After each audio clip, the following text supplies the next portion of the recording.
During a break at trial, can I approach the judge and have private conversations with the judge without my opponent being present? You want to know the answer? Come join me for a moment as I share with you some great information. Hi, I'm Gerry Oginski. I'm a New York medical malpractice and personal injury attorney, and the answer is no, I cannot.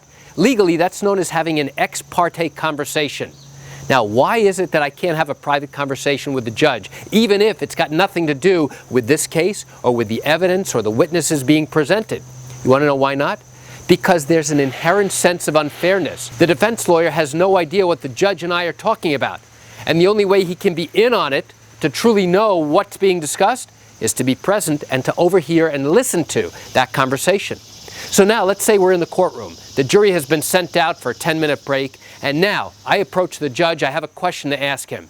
My opponent is 20 feet away in the courtroom talking to someone, and he sees me going up to the judge and having a private conversation.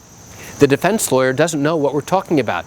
He doesn't know if we're talking about this case, if we're talking about evidence or testimony relating to this case. And now he's at a disadvantage. Now he's going to come running up and say, "Judge, why are you having a conversation with Mr. Oginski? You can't do that."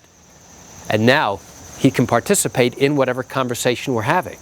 On the other hand, there is really one time where the judge will have private conversations with both the attorney representing you and the attorney for the defense. And when does that happen? It happens when the judge is trying to get this case settled, when he tries to facilitate settlement negotiations. And then he needs to have private conversations with each side to find out what their settlement position is, to find out how far they're willing to go, to find out how much they're willing to pay. In that instance, the attorneys agree, hey, it's okay to talk to us privately because the judge is trying to go ahead and get this case settled in order to try and get a mutual understanding amongst the attorneys. But in all other instances, the judge is not permitted to have private conversations with one side or the other. So why do I share this information with you? I share it with you just to give you an insight and an understanding into what occurs in these civil trials here in New York. You know, I understand you're watching this video because you have questions or concerns about your own matter. Well, if your matter did happen here in New York and you're thinking about bringing a lawsuit, but have not done so yet because you have questions that need answers, what I invite you to do is pick up the phone and call me. I can answer your questions.